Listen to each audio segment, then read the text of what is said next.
So I'll call the meeting to order. Want to welcome to the anyone to the Rockland School Building Committee meeting. As a reminder, all the portions of this meeting may be taped and aired at a later date on WRPS or other outlets. So with that, congratulations.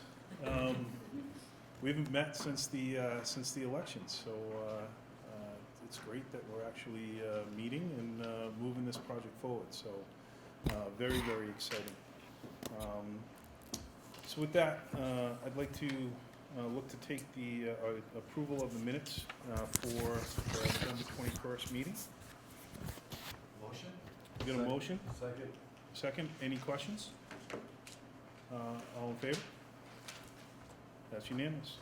So we'll get that done. So we've got a few things that we're going to go through that our design team, Mass Save Incentives, going through design OPM contracts, looking at the schedule, the DD program, and some other filings. And we'll talk a little bit about Essen School. All right, with that. You're starting with that statement. All right, so earlier in the week, we met with an SMA's office with National Grid to continue discussions about the Mass Save Incentives Program. This has been ongoing discussions, and we just reviewed the process and where we currently stand in the process and what's upcoming. And the critical thing that we want to do tonight is to execute the Memo of Understanding, or MOU. This is essentially just acknowledging that yes, we know what the program is, we understand what it entails and what it will involve for the project moving forward. It doesn't tie the project really into anything currently. It just acknowledges that we understand what the incentives program is. Once the MOU is executed, we'll send it to National Grid, and National Grid will then work on a proposal and an engineering statement. This will include much more detail. They'll assess the systems that are going into the school and determine what will be considered a part of the incentives program, put together a proposal. We'll know then how the dollar figure of the incentives and also what the fee for the district will be. The fee, National Grid will participate in 75% of the fee, and the rest of the fee will be covered by the district. In speaking to National Grid today, we don't know exactly what that fee will be, but typically they see between $20,000 and $30,000, leaving roughly $5,000 to $7,000 On the district. On the district. When we receive the proposal, we'll also see what the savings for the incentives program will be. Usually it's a no-brainer. The savings will be Much significantly larger than the $7,000 fee that the district will have to participate in. But we'll have that choice at that time. Correct. Yeah. So once we receive the proposal, that's when the execution of the proposal will lock you in and commit you to moving forward with the program. But until we get that proposal, we'll be able to determine what the savings will be and then what the cost will be for the district. The way that National Grid does it, they don't. They will just take what the district's fee is off the bottom line of the incentives. There won't be any writing of checks to National Grid. We'll just get the net. We'll just get the net, difference. exactly. So, I don't know if there are any more questions. I know some questions came through earlier in the week from. So does anyone have any questions on this? I would have some questions. With the residential mass save, we're allowed to do it we're allowed to apply every couple of years and do this. Is this something, is this a one and done? Or is this a savings where we can tap in every couple of years and get additional savings? It's a one and done. It's specifically for the project, Okay. and it's for the energy measures that are designed as part of the project. Okay. So So we're putting energy efficient components and National Grid pays you to put it, to make an energy efficient building. So it's based on the construction. Based on, And this is different from 10 years ago, because I know when we built this school and the middle school, if we were to receive any additional grant monies, we just lost that money from MSBA. My understanding, They don't this do is above and beyond what we've already been awarded by the MSBA, so this is truly an additional incentive, and hopefully it looks like it will be worth it Yeah. when we look at it. You probably said this and I may have missed it, but so the part that comes from the town, that comes out of our operation, that's not. No, That comes up, so say at the end, I'm gonna use hypothetical numbers. Yes. Let's say there's a $50,000 coming back, and incentives, and you owe 5 for the study. You'll get a Yes. check for 45. Oh, that's. Yeah. No, right. And So just there's a you know, fee we this just- does not include the kitchen equipment Energy Star program, and it does not include the EV-ready parking spaces. Those are above and beyond this. You'll get additional money back for those. Those are separate programs. any other questions? So it's good, you know, I mean, it's not gonna knock $1 million off the project, but it will add some additional savings, so I think it's a great thing, so. And hats off to MSBA of changing how they do things to allow it, so it's good. That's after Senator Jason, I forget his last name, from Winchester, who Is wrote he the the one who- legislation to stop that happening. Really? Okay. So we do have something we need to. Yes, I do have the MOU for signature. I actually believe it requires yours as well on the last page, right? I'll sign it. I think it's a good thing. Yeah, absolutely. Well, actually, you wanna take a vote? Make a All motion. right, to go forward with it. I get a motion, get a second? Second. All in favor? That's unanimous. Great.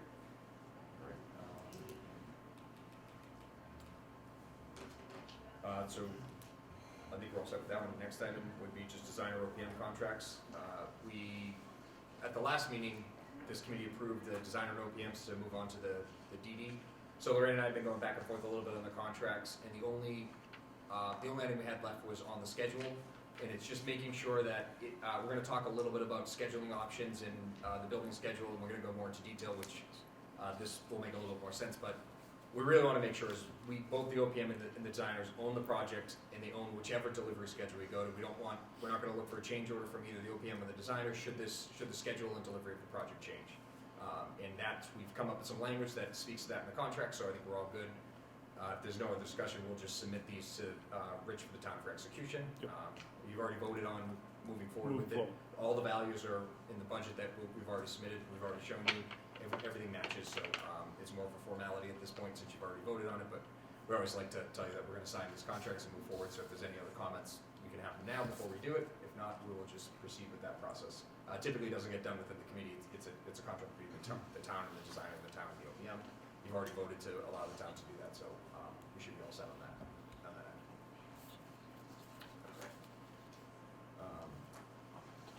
So one of the things we wanted to do is just update you on kind of where we're at and where we're going. District approved the project to move forward in December, so that is extremely exciting. We're very happy that the district did that. Our next big milestone is going to be submitting the design development documents to the MSBA. That happens, right now the schedule is for that to happen on May 8th. On August 7th, we will submit the 60% drawings. And then sometime in October, we're going to start the bidder pre-qualifications. This is going to happen before the bid starts. A project of this size requires pre-qualification of all filed sub-trade bidders. We like to start that early. We like to get all the references in early and do a really thorough job making sure that we get a good pool of contractors interested in the project and that the contractors who are interested are vetted correctly. And we've worked with people in the past. We like to update our review of them, make sure we check all the DCAM files, make sure we check all recent reviews. We'll call references on everybody. It's a lot of reference checks. It's a lot of work, which is why we need to start it early. And then as that's going on, SMA will be continuing with their design. Our 90% goes to the MSBA on November 6th. I believe that is the last time the MSBA will give us comments, and then the 100% gets sent to them just as a record set. Sean, question, on the, when the bids go out for the GC and everything, I know when we did this, we actually created a separate work group and went through interview processes and getting quotes from them, proposals. Was it CM at risk? It was a CM. So CM at risk, you'll pre-interview them because they'll come on prior to your trade bids. Because with yeah, it on a was. GC project, you won't pre-interview the general contractors, but we will typically have a pre-qualification committee. It's actually required by statute where Okay. at least 2 people from this committee need to sit on it, and they can be voting members. Anyone can join. Anyone can go through, can look at the pre-qualification packages. Typically, the OPM will do all of the reference checks, and then we will provide you with a binder of every reference check, who we talked to, when we talked to them, how they scored each of the contractors, and then we'll sit in a room and look at the scoring and how the pre-qualification went and decide whether or not they are pre-qualified or not. That list gets published, and then all of the trade contractors and anyone else who wants will know what is the list of trade contractors that are pre-qualified for this project. Gotcha. And then bidding is right now scheduled to start in January of 2021, and then construction to follow the following March. So the next step is we're going to talk about some of the occupancy dates and schedule requirements. I'm sorry. Can you just explain, because I don't think, maybe you said it, I remember writing this, but what does it mean 60%, 90%? I'm 60% of what? So the MSBA has guidelines, and they want to make sure that the designers are designing the building and have enough detail at certain phases in the project. So the design development is less detailed, 60% is more detailed, 90% is very detailed, and then 100% is your bid set. So at 60%, there is a document the MSBA issues and requires us to review the designer's drawings and says, is this included in there? And we have to certify that yes, that's included. So there's it's a document that just says in the plumbing drawings, this is what you need to have, and that's called the 60%. 60% of contract documents. Yes. And Sean, when those are submitted, those the MSBA actually looks at it with their team. Correct. So they're They do a similar review, and they expect a thorough review by the OPM team, which we provide. On every sheet, we provide comments, and we'll provide them a stack of Let's talk about that. comments. Let's talk about that for a minute, okay? So when can we start reviewing it? Obviously, May is DD, okay? Mhm. So how far before May? The May DD set, I believe we'll get it end of March. Yep, Oh, March 27th. 27th, So that would give all of April. pretty much all of it. Pretty much all of April. We're gonna need about a week to get the package together, and packaged and printed. Some Specs. Specs as well, yeah. So I think when we do that, we'll look to do a working group with that as well, to include Mark, Tim, Chuck, and because of the background that Yeah. that they all have. Yeah, so I think if, we typically meet once a month, so at the February meeting, we should probably have that working group set up at least at that point, so then it's gonna be the end of March, when we distribute, and we can certainly sit and take an initial run through with that group, and then everyone will have it. We can print them, typically we do I was just gonna electronic. ask that, can you print out at least a full set or not? We can, Yeah. if you want a full set, we can print out a few sets if people want them. They are, DD won't be so bad, but as you get to the other ones, you're gonna have hundreds of No, drawings. 300, 400, 500 pages. Yeah. We typically open a Bluebeam session, and therefore everyone can see everyone's comments, so you're not making duplicative comments. And if somebody says something, maybe you might not agree with it, so we're gonna have comments from Rich and from Alan and from you. And for example, if you say one thing and Mark says another, I now have to come back to both of you and reconcile those comments versus on a Bluebeam session, and you don't have to have Bluebeam to access it. You can see the comment made and you can actually comment on Rich's comment and say, well, yeah, we've done it that way in the past, but we had a problem, we recommend going here. So it's more of a collaborative review Yeah, I've process. had it with you, And we give the OPM the same Bluebeam session, so for our team, it's actually, we're not getting 7 sets of 100, 200 drawings back with 7 different sets of comments. We can open one sheet and see And they're all there. everybody's comments on that one sheet and understand what that means. So I've done it both ways, fully electronic and on paper, and sometimes a hybrid where certain drawings, they're just big, it's easier to look at them, and then I have a computer open, and then I'll type the comments into the Bluebeam session, so it's a little bit. Yeah. No way. The only caution I'd throw with that is if people start commenting back and forth, if the majority of us, I don't foresee it happening, decided to engage, we'd be violating the open meeting law, so that's just one thing to Yep. keep in mind too. I will say, I don't know how many here I don't have wanna actually speak for anybody else, but looked I can't at envision a majority. full of us sets of will, drawings. but I will say And that that's- has never, Probably never happened. it's been actually the opposite. Right, I'm sure, right. I agree. Um, If you don't write on the screen, I can make plenty of comments. Sure. But we have a benefit, I think we have a benefit in our committee that we actually have 3 individuals, well, 3 1/4 people, that actually, look at drawings, understand drawings, and work with them on a regular basis. So, I think that's an advantage that we do have. Cause I don't know if anyone has ever got a set of 500-page drawings on a build-out. It can be a little overwhelming. That is a true statement. That's even if you know what you're doing. Even if you know, yeah, that's correct. On this screen, is that May date, should that be 2020? It should be, yes. I should have caveated this, that is the new year, and I'm still in January, and if I still wrote checks, they would probably still all be incorrect. That is correct, it's May 2020. Surprised they only missed one. All right, so that's the timeline moving forward. Again, we're gonna talk about some options now. The options, we're not asking for agreement by anyone, we're asking for maybe people's opinions. If there's something you like about something you don't like, you can present it now at the next meeting. But what we want to do is, as we're going into design, as we're going to our estimate set, and we're talking to our estimators about cost and what the market's doing right now, what escalation's doing, and how busy they're finding it, and what the bids are coming in at. We really just want some flexibility and some understanding from this committee that we are going to look at some different options. We're not going to push you in one direction or the other. We're going to give you the information that we get from them. What I don't want to happen is after that May meeting, us to come back, we're 6 months down the road into this project, and then we're presenting different options for you. We talked about this a little bit earlier on, but it's as early as possible. We want to tell you what we're thinking, why we're doing it, and then so you're not surprised later on. And that's all it is. So don't think that we're leaning one direction or another. We're kind of just saying these are the 4 options that we are considering and that we're thinking about. If there's a 5th option, throw it out there. If there's reasons that you don't like an option, let us know. If there's things that we're not presenting and talking about that you think we should be thinking about, let us know, because that's really the intent of this. It's more of a brainstorming and saying, hey, we've talked at our team, we've talked to some other people, this is what we think is great, but we're looking for feedback from the committee on these as well. Master schedule, this is what we just talked about. These are just aligned with the dates, just more detailed of when we're actually doing all this. All these ones. Hey, I got the 2020 right on that one. With construction starting on all of these on all of them again. Construction start right now is early March 2021. So option 1 is as presented, that what we just talked about. Construction start March 10th, 2021. Substantial completion June 24th, 2022 for occupancy. And occupancy means we get in the building, flush it out, and then the students will start September for the school year, September 2022, or late August, wherever the calendar year works out. So as we talked during the planning, what we're seeing is the market is very busy. It doesn't seem to be slowing down.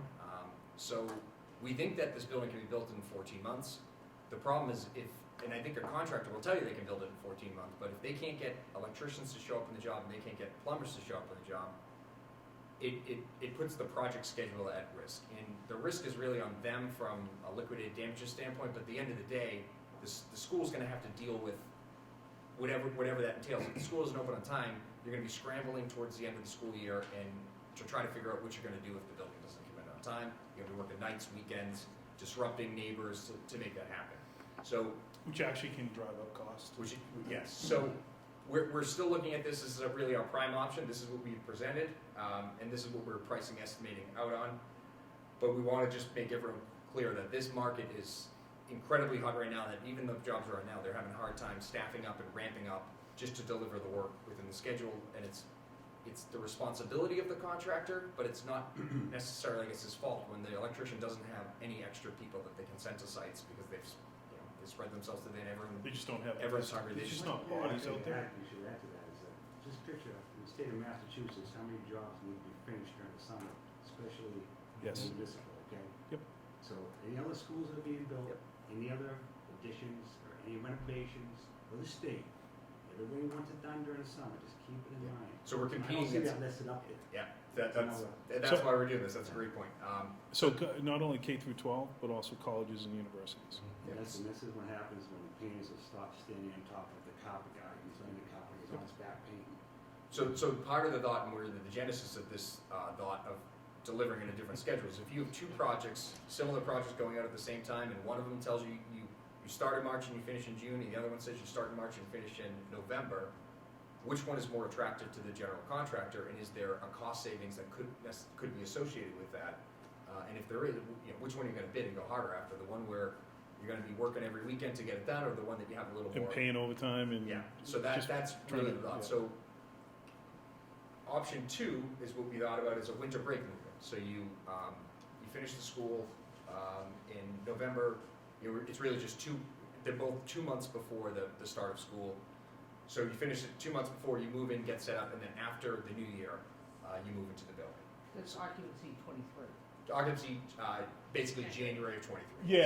Yeah, it's actually January 23. There you go. Yes. Apologies.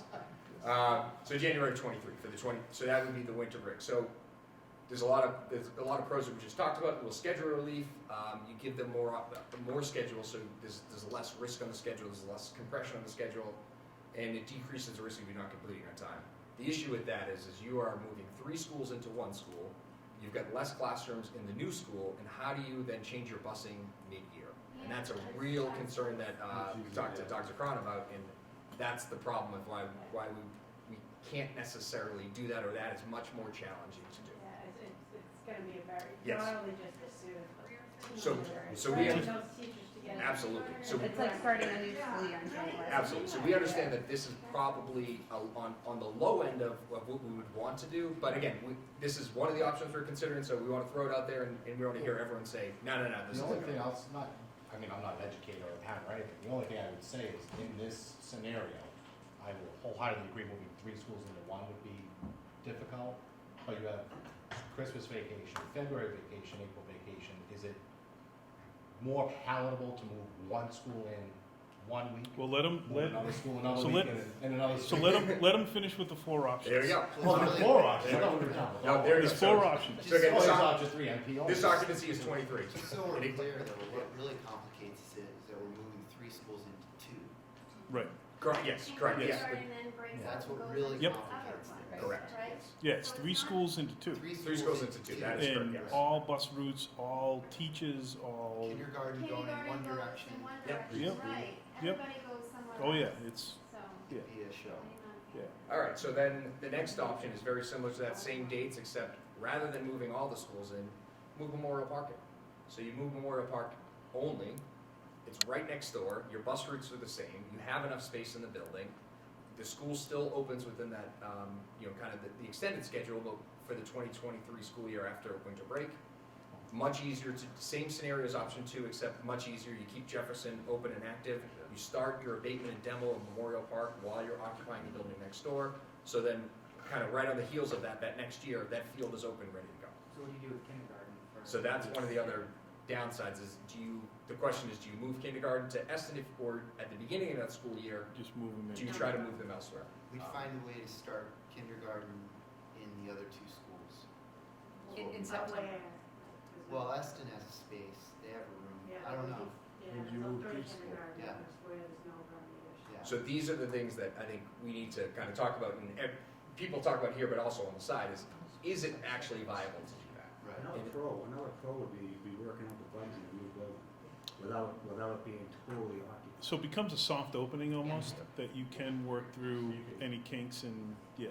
And another thing to remember is that there is actually a site phasing component of the project. While we have no phasing in the building, we do have a site phasing because we cannot finish our parking lot, we cannot finish our access road until Memorial Park is torn down. Yeah. So if you don't have that full volume of cars and traffic, it gives you a little bit more freedom in the site phasing. So that's another pro to consider. All right, so in my experience. Well, there's one more, let them do one more. Well, Oh, do you wanna say I have a something? question that will add for the new one. But in my experience with new construction, it's usually a 6-week to add to anything for the reasons that you had mentioned, which is permitting, waiting on partners such as electricians, plumbers, and whatnot. And even with the next one that we're going to go on to, I want to ask for all 4 phases, what is your confidence level and your experience on getting us in in August, because I'm always saying with new construction, okay, guys, I know they say that this is the day we move in, but you're gonna add 2 months to this project because that's when you're gonna move in. I would much rather have a realistic time frame more than a pleasing everybody Sure. to, so that's, and then I know we can go. And I would say in general, in a market that isn't as busy as, this is about as busy as the market's ever been, I would say option one, no problem. With the market as busy, that's. There's a reason why he went through option 4. Yeah, I mean, with the market the way it is right now, that's the real concern. And if everything takes a dip within the next year, we certainly have the flexibility to just pull everything right back and say, hey, we can do this. And we'll talk about kind of a strategy to do that after we go through the fourth. I mean, I can talk a little bit. We've got 6 commercial projects going on right now between hotels and some schools. Every single project is behind every project. So option 4 again, occupancy will actually be 2023, but this is just push the whole thing one school year. So that's kind of the nuclear option, I guess. And the only issue that I would say 100% confidence you can get that building done in 24 months, but the problem is that we get to look at the estimators. We have to look at escalation is one downside, because now things get more expensive as you go. So if you put another year on the project, you're going to pay another 4 to 6% on everything across the board. And is that less expensive than paying OT or doing an accelerated schedule? And then the option 2 and 3 were more of a hybrid option, which we're trying to get the best of both worlds. The other thing is you lose a year of that school. You know, the students who wanted to go, were going to go in there a year earlier. It's now a year later, and It also pushes off the field for another year as well. pushes off the field for the year as well. Yeah. So that's so those are the kind of some big cons on that one. You know, she asked for some real example. I think you said something like real date, what really happens. In my experiences, building buildings, it usually happens, and Sean, you could honestly let me know what you think of this one. Ready for this one? You know what you're going to say. They usually, you really, especially for the school, okay, you get that date, it's always over your head. As soon as they put a shovel in the ground, the date's over your head as a superintendent. And then you gotta get occupancy, and you'll do whatever it takes to get occupancy, and then you get up in occupancy subject to. And there's your answer to your question. You're not 100%, you're 90, or whatever it is. So they'll move in. And now you get your and punch list. You'll probably have some painters every day in the corner, because it's over here, and you'll have some landscapers over here. But you're in. So is that fair to answer that question? And honestly, I think it's true in both cases. If you tell them it's June, you're going to be in the same situation if you tell them it's November, but I think you just have a lot less. And I'm not pushing for any options, but I'm going to use example 3, just for the heck of it. And I'm not trying to sell anything, I'm really not. I'm thinking that if that usually happens, knowing that usually happens, no matter what date you pick, almost. If you did have a partial movement, some of the building, they could be working, it's not fully Absolutely, that is true. occupied. Yep. It maybe wouldn't be as much as an interruption, they can get their job done, and a better job, and maybe would be as much, you know what I'm saying? And to your point, you focus on, you say, these are the classrooms we're going to use next year. We're going to get a C of O. Those are done, painted, punched out, complete. And if there's anything that's left, it's not in those spaces. It's not in the cafeteria, it's not in the gym, it's not in the classrooms you're using. Finish those first, and then run. So that, again, it's the risk factor. If you end up hitting there, it gives you that flexibility to eat up that risk and to We push see it a off. few contractors in the past, we think 100% done. I know I've done a couple where I can't think of the job. Where the contractor was phenomenal, he just killed it. Well, Swampscott High School was that way. They actually almost turned over the building. Yeah, 4 there or 5 are months earlier. occasions where the contractor really nails it, and you walk in, it's like, wow. And that's not to say if they have a great, if the contractor does that and the building's ready, there's nothing to say you can't go ahead and do it. That's what I was move just it up. gonna ask. So let's say we choose option 3 or 4, but things change and you're able to get all the work done, there's the potential that you could move that to option 2. There's certainly a potential, but Right. there shouldn't be an Yeah. expectation. Right. I think another thing to consider, especially as the building committee, what would be the best schedule to build the project? We can't ask for any more money should there be any issues. And then, whatever that timeline starts to flesh itself out to be, That's not up to me or anybody here, that's up to the school committee, that's up to the superintendent on how best to turn the building over. If that's option 3, or I wish I had them all in front of me, I forget what option 1 was, but I think that's one thing to consider as this board. We need to figure out how to build this thing in the most timely, cost-efficient manner, because we can't ask for more money. And however it falls in place, if you're moving in one school or that's not a decision we even make to begin with. That goes to Jill, that goes to Dr. Cron and the rest of the school committee. So that's one thing I think we need to consider too. We need to be more mindful of schedule, budget. Well, it'll be And then interesting to management. see what happens when we start getting some estimates back on option 1 versus an option 2 or 3. The industry generally, we talked about it, is schools, whether they're K through 12 or colleges and universities, they get delivered and they're opening the doors the end of August. So when you start looking at the number of projects that are going on in the state, not only from K through 12, but with all the colleges and universities going on, it is a crazy time, and every single GC is trying to hit that same date. So I got to assume that if they're looking at this and it's a November date, it does lend some attractiveness to it, that this isn't like every other potential school in college. So we'll see what happens on the pricing. You also have the FF&E and technology. I mean, you just talk to furniture companies in June, like, they won't even answer the phone. Yeah. Because everyone's getting fit out. So you Kitchen get equipment. the similar benefit on your furnishings and technology with the costing. If you're not an August opening, you get better pricing if you're outside that August opening. So I can talk about we do design on kitchens. It's a 4 to 5% upcharge in the summer because we can't get the equipment, we can't get the people. So we build that in, Same with desks and chairs, lead times start to go up. lead times go crazy. Another consideration for that option 3, knowing that so much of the town had a lot of opinions about all the traffic that's gonna come in and crazy bus schedules, and if you pursue option 1 or 2, because Memorial Park won't have been demoed and we won't have been able to develop the full site, it's gonna be chaos. It has to be chaos because we can't fully implement our plan. It's gonna be makeshift until you're able to demo and then fix.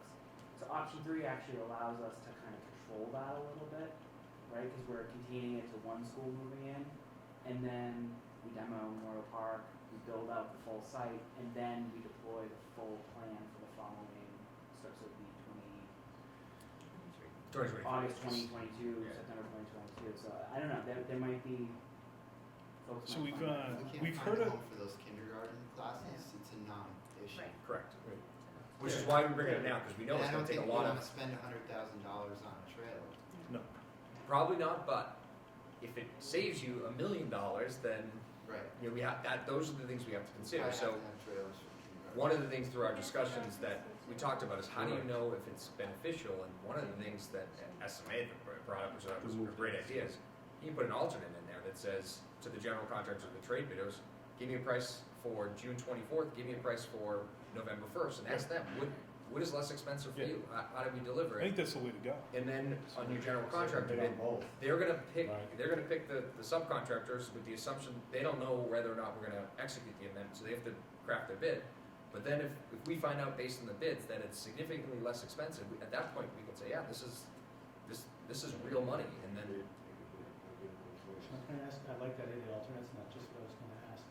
My question is the demolishing of the 2 schools part of the GC contract? yes. So if it was like this option phase where it was like one school and then a while later the other school, would that increase the demo cost? Cause it's like they can immobilize and come But back? potentially, there could be some escalation, but most of the demo is labor, and the one thing we did talk about is, and we're really more concerned about, is the general conditions, where you have, if you extend out a construction, you have a lot of staff that have to extend the project, but the demo is typically someone in their pickup truck. Honestly, that's the superintendent, shows up, maybe he has a trailer, maybe not, and it's a very low, it's very low intensity for staffing. It's not a lot, and it's 2 separate sites anyway, so we would assume that they're gonna have 2 separate supers anyway, so whether they do them at the same time, or they do this one and then this one 6 months later, I think the cost of that is probably a lot lower than if you extended out the entire project an extra year. As a neophyte in building and construction, pardon it may possibly an ignorant question, but being in New England and potential for inclement weather coming into the wintertime, is that something that can affect projections and finish dates? So actually, we have planting schedules where you cannot plant outside certain seasons in our specifications. Mhm. So part of the discussion and the reasoning for looking at it is when can you actually plant and what dates are you asking them to finish on, and can they get the seed down, and will they take? And demolishing in January and February is actually perfectly fine. It's great because you'll have it out, you'll have it cleared, and then come the spring, you're ready to do your lawn work. You know, starting to demolish in July, we're now, by the time you abate and demolish, now we're starting to be into October, and we typically don't allow planting after October 15th. So starting in the colder weather is actually way better. Makes sense. One of the things, I don't know if you made it clear, but apologize if you did, we're saying, you know, one of the things we're gonna look at DD is pricing this. Having our estimators look at this as a pricing exercise so that they can tell us, because they price lots of jobs, they hear back on the bids, they know how many people are bidding, they know what the market is. You know, what are these pricing options? If there was something here you said that's a non-starter, we'd take it off the list, not even ask them to estimate it. But asking the estimators as part of the DD package to estimate this and give us a sense of what they think it would make a difference on the costs. And one thing to remember is we're not going to bid till the end of the year.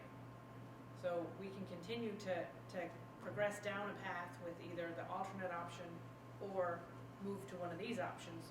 If something happened and the market the bottom fell out of the market, it's not a change to the design documents. It's a change to the front end where we talk about when the bids are due and when the building is due. So it won't change the design. So if we have to, it won't change, it's changing dates. So do all, So, Paul, only because, wish I had it in front of me, do all 4 options have substantial completion dates different? 2 and 3 would be the same. 2 and 3 are the same, and that would be August? So one would be June, No. which gets you to open in September. Okay, 2 and 3 would be November. called November to open in January, January of 23. 23, and then option 4 would be June of 23 to open in September of 23. Which I think that's sort of mean to the neighbors to live in another Oh, no, construction yeah. site for over the year. no, I agree. I guess I'm always just wondering, because I would like to see what I mean, obviously, do we have to vote on this tonight? No. This We're not voting. this This is to is- get your brain no. spinning about these different options. This You're is thinking this is about it, just to yeah. get everyone's brain starting to wrap around what, Processing. because at the end of the day, this is well, it's part of the building process. This really Well, the whole. also one- falls on the school committee and the school itself, because they're the ones who would actually have to execute. Well, that's. So as part of this, they really have to. Right, and that's what I was saying earlier, I mean, to some degree, cognizant of school, that's not our decision. I mean, if the thing magically gets completed in September of 2023, that's up to the school committee to figure out what to do with it. At that point, that's not gonna be up to us, So when this all comes, the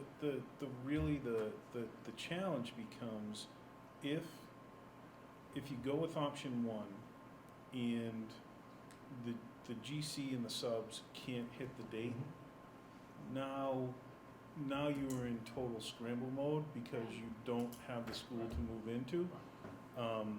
While there are some penalties and whatever, it doesn't make up for what would be a short of a it would be. It really would be. When we opened this building, we had to bump out a day opening. Yeah. It was a huge. Just deal. one day. Just one day. Yeah. Can I ask, will we be How do able the to swings see what the site will look like on the occupancy day? Knowing that, like I was saying earlier, there's more parks being demoed later.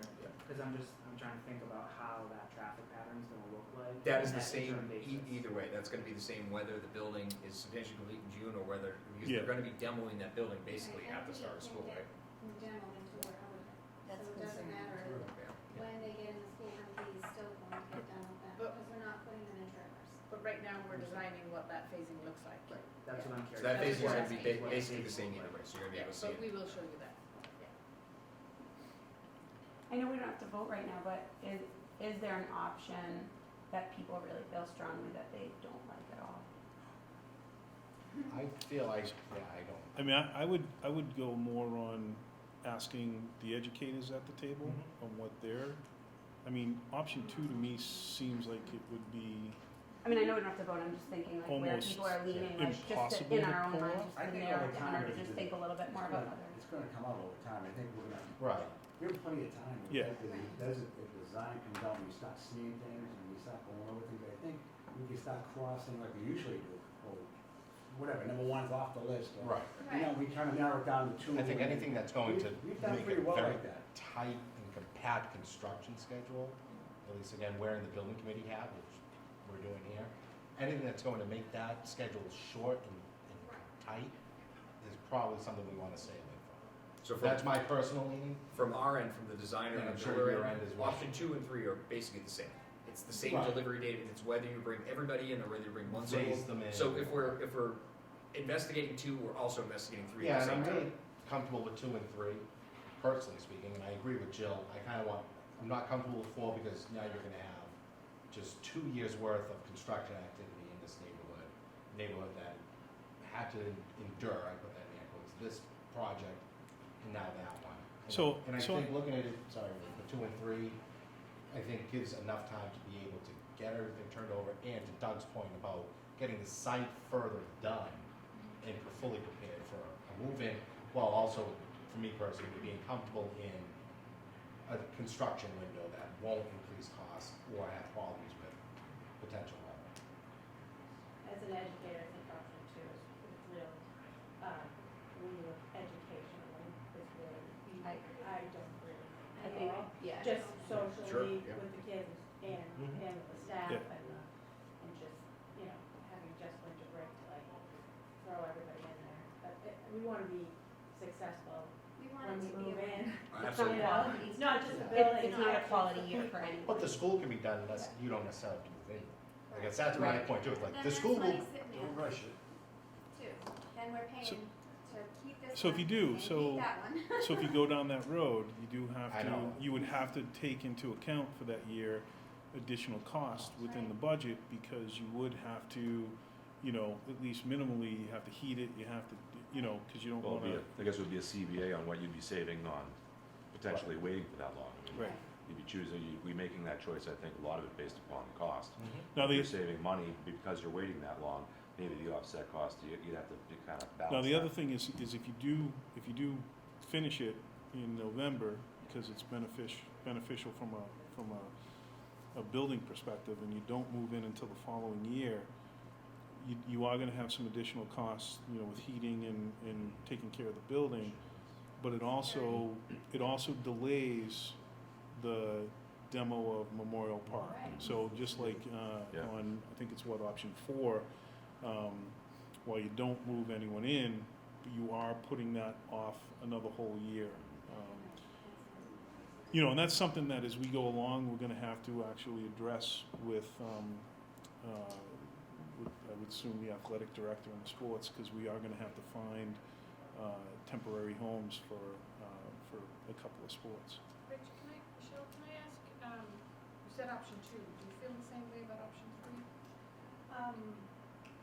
It's not ideal for me, cause I feel like She's we Jefferson. ran on, with one school right town, Mm. and I now we agree have with you. only one school moving Mhm. into the school, it's not ideal, but it's. But Yeah, it's better than that is 2. the con, is that the Two. Memorial Park is. Right. I wanted to get a read on it. I agree with you, Michelle. I think I sleep better wholeheartedly on 1. I think I feel, I think I'd toss and turn on 3. 2 to me is out of the question, and so is 4. If I was gonna leave now, I'm not the only school committee member in here, Emily is as well. To me, as a parent, I'm not an educator, but I feel like I've learned from you guys in the last year and a half. That's just how I feel, so I feel like I support Michelle in that. If she wants to erase the MP and put Jefferson, no one That January date is not ideal for any No. school to like move in. No. Just to complicate things, I was in Milton for a very long time, and we actually were building 5 schools at one time. And we You had should have all the we had answers, Bob. kindergarten in the high school library. We had classrooms in spaces that were never designed to be classrooms. Literally closets. And I will tell you that we all survived. Yeah. So as much as I hate any option other than one, we will be fine. We will make a good plan, we will communicate that plan, and it will be fine. I mean, it wasn't that long ago that kids went through the high school for 3 years in an active construct. I mean, my daughter, 3 out of 4 years of her high school career was in an active. But But they're no, not I gonna be an understand. But what I'm active saying is, construction zone every either. day they were in an active construction. It's not the thing of, I get it, moving a school can be disruptive. But also the first day of school for a first grader going into Memorial Park is disruptive. They just have to do it twice a year. And I do think, and I'm not an educator, but I've been around enough, little kids seem to adapt a hell of a lot better than adults do. Or teachers. It's the parents and the teachers that are the ones that don't I adapt. think little kids do adapt better, but not when you put 22 of them in It's not the class. kids. No, That's the I problem. you know. And so I think that, I mean, like anything else. thinking about what's best for children is also needs to be like what I think Michelle is saying should be something that we also think about. And granted, they will be okay, but at the same time, I can imagine that the same learning that would happen in a year where kids are transitioned in 2 schools in 1 year would not be the same year, that first grade year that they would have in one school for the whole year. Yeah. That would be very hard for little kids. We have to remember, like, first graders are 6-year-olds. They've been on Earth for 6 years. They're still babies. So, I mean, I mean, I think we'll make a good decision, and once the numbers come in, it might make It starts a to lot make more things- clarity for yeah. everybody, but just being mindful that. And this is, I I think everyone knew this from the time of trying to select where the school goes, all the way through this.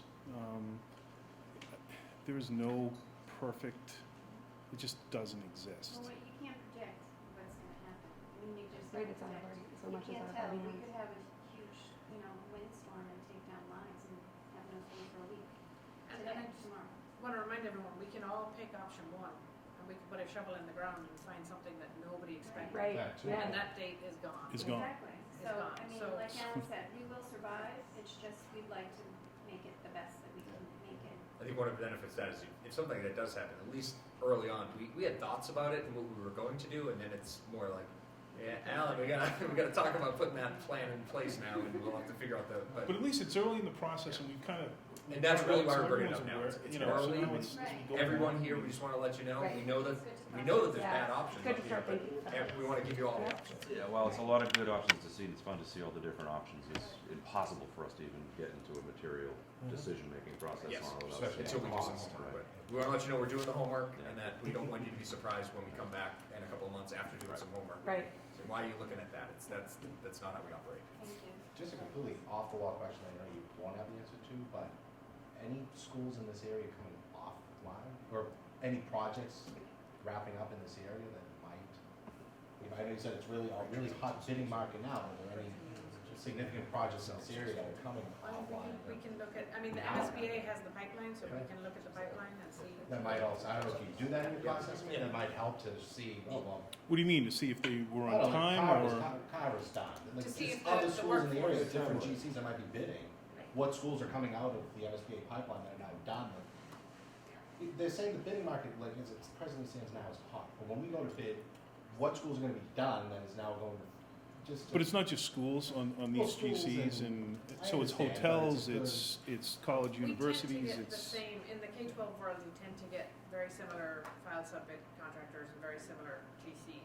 It's not, we also can't look at just It's what's the coming Chaumets of the offline, we have world, to the actually look at Gobains of what's the coming world. on as well. Right. So the MSBA has their construction pipeline, we can look at, when the finish dates are for schools. Mhm. We also wanna look at projected bid dates to Right. see what other projects are gonna be bidding And the what is same our time as us. competition? Yeah, just, what is their I mean, schedule? More of a curiosity to see, like, We can, it's all public on the What's gonna be MSBA there, website, we can look at that. But that's just looking at the K through 12 on the public, It is. that's not taking into account any of the private stuff that is crazy. sure, just still just information It is on gives that you side of something. it, that. So is there a way that, I know that we always do like, you get what you pay for, so we also look at the contractors that we know do deliver on time, we're looking for those type of contractors that have a more success rate. Is that something that we can, you know? We are, but the bidding process requires you to choose the most cost-effective, basically the lowest eligible project, the bidder. So if they go through that qualification process and we deem that they are qualified, then they are qualified to do the project, whether or not they are the best person to do the project. They just have to basically meet a criteria that says they pass the DCAM certification, and that we've got some good reference checks and we've vetted them. But we want competition, Yeah. because that's what helps the pricing. If contractors look at this and say that's an unrealistic schedule with our workload, we're never gonna get it done, they won't even bid on it. So we need competition, we wanna make the schedule attractive, we wanna make the project attractive so that we get multiple bids in every category. Because that's the other That's challenge in the this risk. market, is actually getting people to bid. You know, when we did this, there was no shortage, people weren't working. I mean, there are projects out there that are getting 1 and 2 GCs total, that's it. Like, it's happening, I know for a fact, which doesn't help. On the different completion dates on this, will the demolition of the schools, regardless of what option, the demolition be done before the kids are going into the classroom? No. Mhm. No. So if they're still in the schools, we can't demo until they're out of the schools. So then they get in the new school and then we demo. So- Demo and build. So in option one, you could demo the school during the summer, so that, You could start, It won't be finished. it won't be finished, you have to abate it first, and then you have to demo, so there will be active demolition going on either way. that's too bad. It's a safety issue, it's a emotional issue for the kids. I mean, with the I safety know a lot of issue. people like watching the old I was ones gonna go say- down next to this one. I think they enjoyed watching that. I know I did. People had lawn chairs, they were parked up I got a, downtown Avenue, it was like I got a spectacle. brick in my house. Safety Yeah, issue is a huge yeah, concern to us, absolutely. meaning that we will make the It's proper got a little provisions. plaque We've on it, never the had whole an thing. issue We with sold a student getting hurt or $100 whatever, bucks. going to or Well, outside that's that. what I couldn't So afford. my, Starting college kids. I was a new mom with two kids. yeah, it actually, and historically, it hasn't really been a huge issue for us. We plan it properly, we fence it properly, and keep the students away from where they shouldn't be. And we're very concerned about the safety, meaning making sure we do the proper provision, but we're not concerned about being able to provide a safe environment for the students. So do we have any more questions? Because this is just right now, and this is, they just want to bring it, so, all right? So we can go on to the DD program? So everybody should have this in front of them. So similar to what we did during schematic design, we'll do sort of a look ahead for you for DD as well. I've taken the liberty to put in some of the things that we expect to accomplish in design development, just so everybody understands. As a reminder, schematic design is really coming up with a concept. We come up with what the building looks like and feels like at a very conceptual level. Design development is really flushing out all the design decisions, anything that isn't made, from where the height of the marker board is in the classroom to the size and type of material for the cubbies. Really, all those tangible decisions need to be made during design development. And then the construction document phase is really us producing the documents for which the contractor is going to be used to build the building. We shouldn't be making design decisions in construction documents. We shouldn't be changing things in construction documents unless it's a VE exercise. And value engineering can be an add or a deduct. I would like people to remind that. So it is not a negative word. Value engineering is to add value, whether it's add or deduct. But those are the only decision changes we should be making under contract documents. That is the true phase when we're producing the documents for which the builder is built from.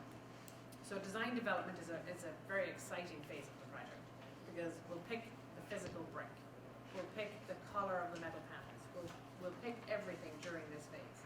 So I took the liberty to put back in all the work group members that were there previously. What I would like you to do between now and the next meeting is take a look at them, make sure you still want to be on the committees or the working groups, the focus groups, right? That's what I needed to change it to. Yep. I'll change it to.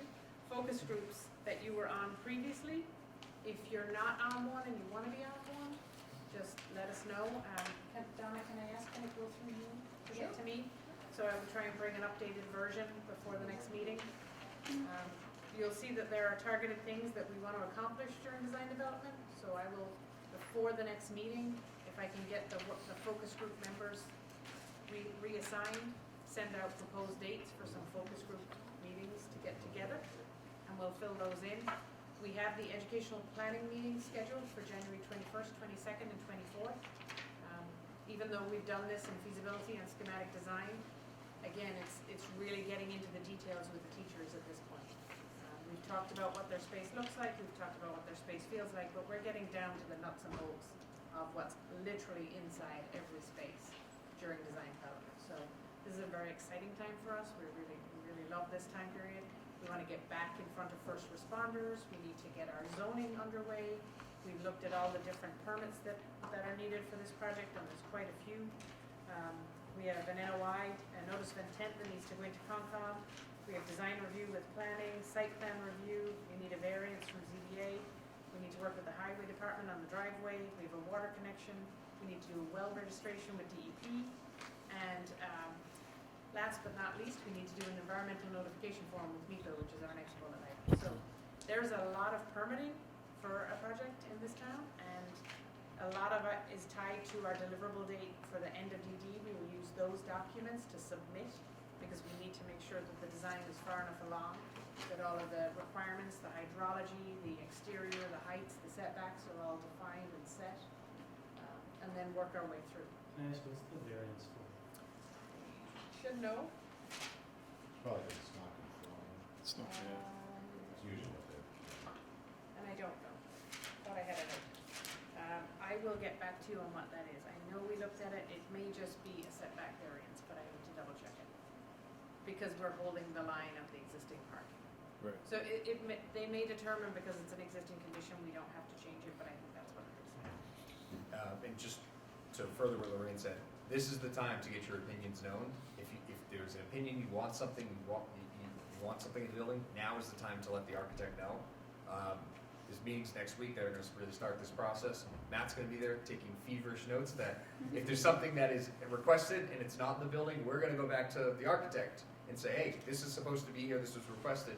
But in the same vein, 6 months from now, if you come to us and say, hey, we really want this, and you go to the architect, well, we designed it this way, we can't change it, it's going to be hard for me to say, but I say, I'm sorry, but the time to do that was at DD. So I got to echo Lorraine's point. This is a very important, it's an exciting time, it's an excellent time, but it's very important for everybody who has an opinion to get their opinion known. So get on the focus group, get involved in the parts of that you can help with, that you want to help with, and make your opinion known. Just So to when we caveat talk- that, it is the time to ask for everything, but you're not getting approval. And we're not putting a third floor on, so we will put some limitations around the requests and make sure that we still have a budget and we still have a schedule that we need to work within. So we want everything, we want everyone to bring everything to the table, but we're gonna put some limitations on it and say, yes, that is within the scope of what we talked about at SD, that is within the budget. If we feel it's outside the budget, everything will come back to this committee. Everything. And I will say to that point, something that another chairman of the building committee, we're both on together, will say, this is a compromise. Not everyone in this room is going to get everything that they want. I'm going to tell you that now. We have a budget. Yeah. We need to stay within that budget. So this is a process in which people make their needs and their wants known, and the architect does everything they can to fulfill every single one of those needs. But I'm going to tell you, not all of the needs are going to be fulfilled. Some people are going to be upset about certain things, and it's just the way all of these projects goes. It happens on every project. We'd love to give you everything you want, but we're contending with a budget as well. But I want to tell you that now because So this you is should be also- expecting that. Yeah, that's so this is the case. process. So, we talked 2 years ago and about how this is a very long and sometimes drawn out and at times boring process. But this is the time coming up on these that you actually have probably the most input as a member of the committee. So, get involved in these working groups, and you can actually make a difference in the school. But with that, to Sean's point, and not to, keep beating a dead horse, we cannot, under any circumstances, go over the budget. It's can't happen. So, with that, there are going to be some things that I'm sure we would all like, but at the end of the day, with budget constraints, we're not gonna be able to do it. But the goal is to make the best building that we can for the best educational experience for the kids and for the teachers, and we'll do that. The back page is similar to what I've done before, except I have not filled it in. We will lay out what the agendas are for the building committee meetings, we'll input any focus group meetings that occur, and I will let you know ahead of time if we're gonna ask for any votes, so you're prepared, you know, coming to a meeting, if there's a vote, if there's an ask for a vote, a decision on anything. So I will get this filled in, I'll work with Donna to, if there's any changes to the membership of any of the groups, and I will get it back out again well in advance of the next meeting. So I know that there are several new members on the committee. So I do want to announce, they came in just after we started. Both Dan and Danielle. So Dan was on the committee. He took a step back to work with Danielle on the PAC to help get this passed, and Danielle has been working on the PAC since the beginning. We have invited them or asked them if they would like to join the committee, and both of them graciously have now joined the committee. So we will be officially adding them to the committee. So there's 2 new members there. I know when we originally did this, Tim and Chuck weren't part of the committee at that time. So I hope that they look to participate in these working groups. So, all right. Can I go on? Yeah. Just want to go back to the zoning planning thing. Yep. I apologize That's okay. if you guys already know this, but, so in Rockland, we don't have any professional staff in the planning office. We don't have a Department of Natural Resources, so it's, it's very thinly staffed, and, sort of applications and permits go to the town clerk's office, and they wait for the volunteers who, you know what I mean? So Okay. give us extra time is what I'm saying. So Thankfully, the clerk of the planning board's here. So, And But- I think Tim's on. And I'm not gonna mention the volunteers that are on the boards, I'm Sure. saying, unlike. No, other you're towns 100% where you have so a on planning this- department, Yeah. we don't have And that, that so we just continues. we'll need a little extra time to make sure Yep. things get posted and advertised and all that. So one of the things that I'd like to do, I have my site team who had gone through all the regulations, putting together a proposed schedule of when we would submit, what meeting we'd hope to be on. Maybe we can come down and have an informal meeting with everybody ahead of time to say, yeah, that looks I think that'd realistic. be really helpful. So, and I don't know if you know this, but we do, as part of this committee here, 2 members of the zoning board and a member of the planning board are part of this committee. So, wasn't planned that way. I'll look to try and get that meeting in the next week or so, because I think it's important that we look ahead. If you Get wouldn't mind just, include me on that, so I can just Absolutely. help facilitate making Yep. sure that happens. All right. All right. Last item. Eston. ENF. So this project, because of an Article 97, has an automatic trigger for MIPA for an environmental notification. Wow. The environmental notification form should be relatively straightforward, but I will say that, and I know we're on camera, not everything is always straightforward with governmental agencies. So we had our pre-filing meeting, which is something that MIPA provides. Matt was at it, it was last Thursday. We met with the assistant director of MIPA, Paige Sapiga. There's a new director of MIPA, Tori Kim, she just took over. So we went through the reason why we need to file an ENF with her. We went through the fact that we don't trip any of the thresholds that otherwise would go before MIPA. We don't trip a traffic, we don't trip wetlands, we don't trip land disturbance. It's truly just the Article 97 that is causing the environmental notification form. So we talked about what the project was, why the swap. We showed her we brought the diagrams that were sent through state legislation. We brought the article from the legislation that was signed. It had actually gone through their office for signatures, so it is something that her office had seen before.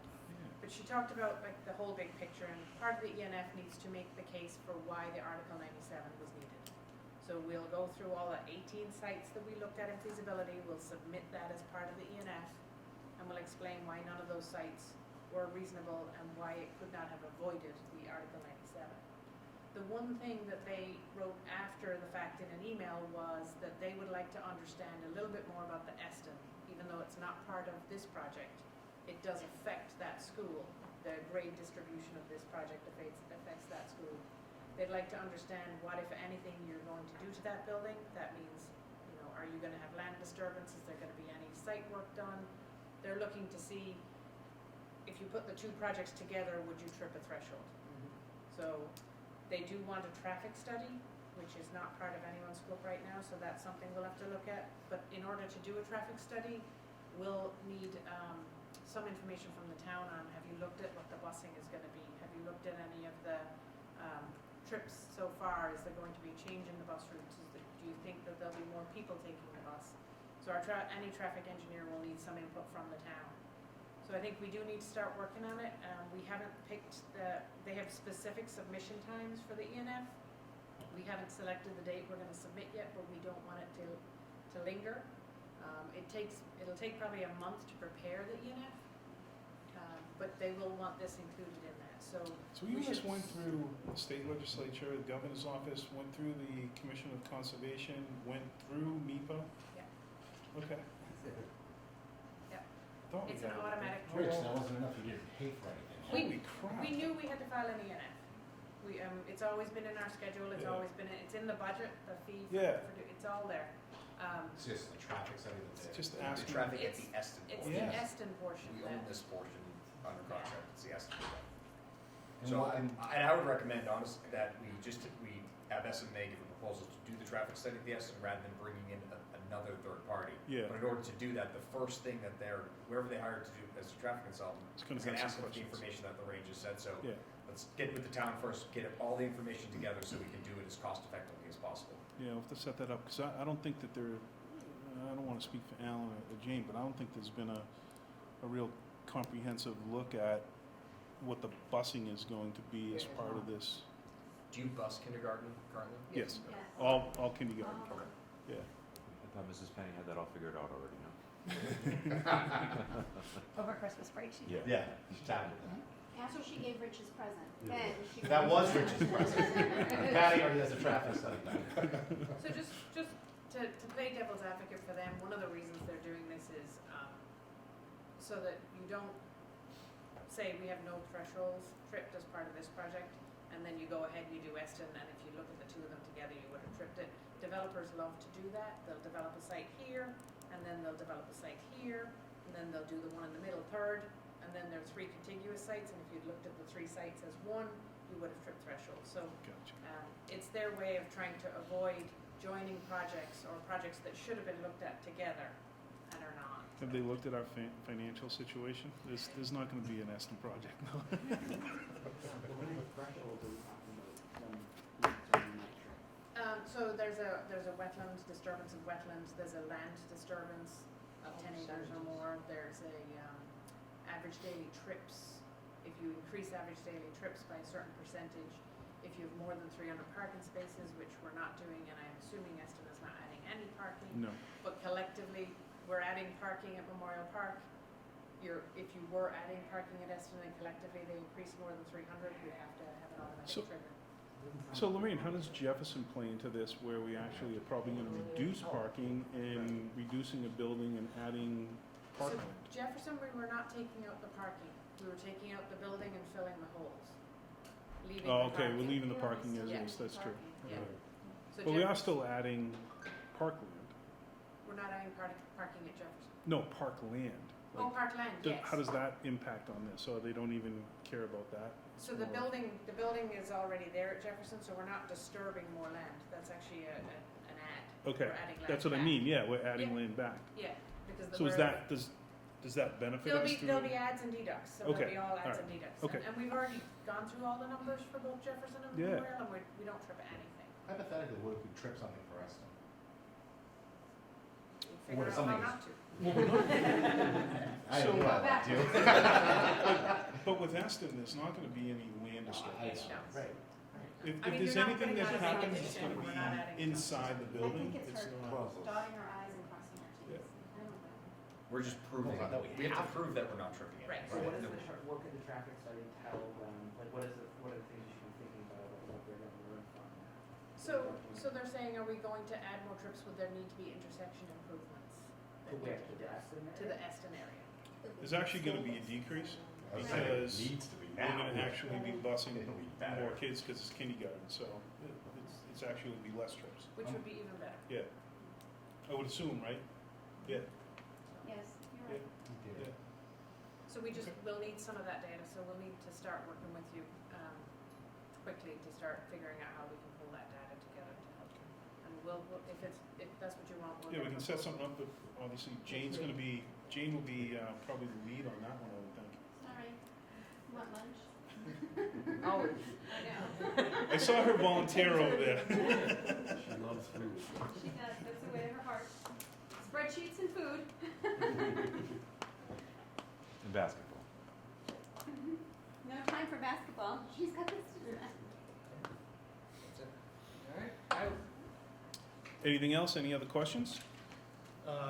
One part of the ENF process is a newspaper posting as well. We do that. Okay, you do that, it is through a local newspaper though, so? Yeah, we still do. Okay, Yeah, we get in touch with the newspaper, we'll do all that. okay. Yeah, there's a massive distribution required as part of it, so. Okay. Any other questions? The next meeting is February 20th. That's what I have in mind. All right. during vacation, just. Okay. It's going in.